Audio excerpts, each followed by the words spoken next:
amount of money. I think a lot of it's based on statistics. They have specialists, they have studies. That, and it's also, there are compromises to be made, of course, right? So you don't have unlimited funds to go around to all initiatives, and so it's about priorities and what are our priorities, and so some things you address fully. So when we have the Caledon Institute, which is now the Maitrey Institute, say this is the amount of Canada Child benefit that would make the biggest difference in Canadians' lives, we did that in the election, and we delivered on that promise. So that was the analysis. It was specifically based on an expert analysis.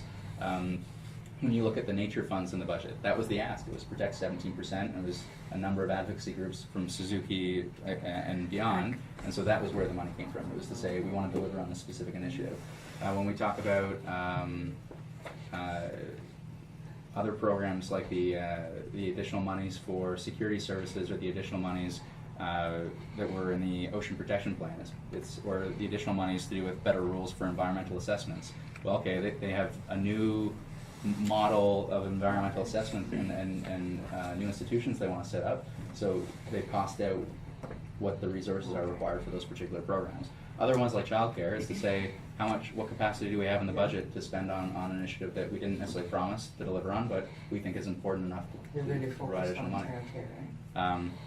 There's a good chunk of money, but again, that's not. I wouldn't say that's if there's a takeaway for this budget.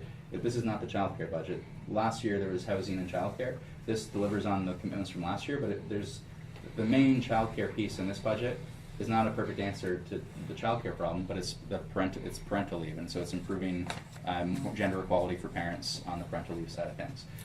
Okay, so by the way, for those who have joined us while I've been rambling on, a number of people we got kicked off by people asking questions on particular issues.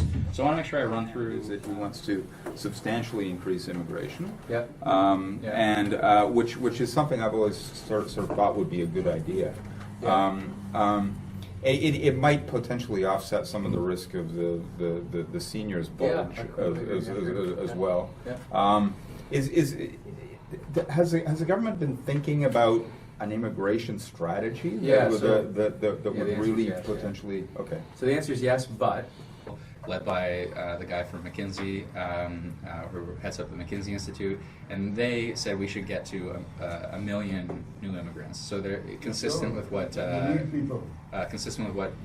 Earl's read in the book and what you will read in the book. The current